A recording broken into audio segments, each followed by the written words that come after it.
Kain tayo, kain. Mga idol, kain. Magandang hapon. Magandang gabi na pala.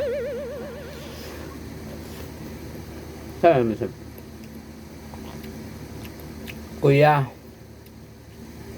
pag naa kay trabaho nga nindot og magara nga trabaho, perminti ka mahisgutan sa inyong mga kabats. Pero ikaw gani ang way trabaho, makaluoy gid ka kayo. Dili gid ka manotis nga magkabats kayo o mahinumduman man lang. Well, yan kana gid ang napakasakit na realidad ngayon. Sa real talk lang tinuod lang. What? Totoo yan, tinuod yan.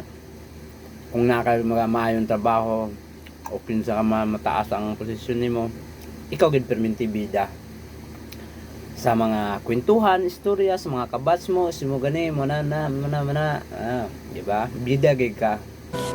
Tapos labi na ikaw graduation, maminyo ka dayon, tapos nagkaanak mo, tapos napay mong bana nga o asawa nga pasaway, parehas mo ulay trabaho, di ba? Pero nay trabaho pero hindi gid ingon nga magara nga trabaho na tungod kay wakahuman, nag-asawa dayon. Munang pag nay mga batch parte, sus pagkaalaan pagigag oy trabante ni sa catering di ba? Naana ka sa daplin, suksok lagi ka sa daplin kay kuan. Murag wa ka manotis, oy kabats din ni nato, di ba? Hindi man lang manotis. Oy mo na si kuan na. Pero sa tinuod lang, di man sa tanang panahon gyud nga makalimtan ka sa mga kabats ninyo. Mo sa nga time nga may numduman ka ng mga kabats mo.